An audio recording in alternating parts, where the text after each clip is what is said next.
จะไปก็ยังบ่มีไผหากถึงหัวใจแต่คงจะกลับไปบ่ได้เจ้าคงบ่ฮู้ว่าคอยนั้นใกล้ไอ้ฟีไหนบ่ถึงหัวใจบ่เคยให้ไผเข้ามาได้คิดถึงตอนที่เฮาสองคนเคยอยู่ด้วยกันหากที่เคยสัญญาว่าจะบ่ปล่อยมือกันตอนนี้คงเป็นเพียงภาพทรงจำเท่านั้น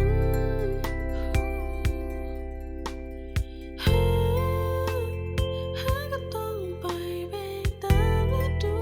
กาลปล่อยสายลมได้พัดผ่านและใครคงจะหลีกทางให้เจ้าจะบ่ท้อเท่าไรที่เจ้านั้นเดินจากไปในวันนั้นมันเป็นเพราะเฮาเองที่เฮ็ดนิสัยบ่ดีกับเจ้า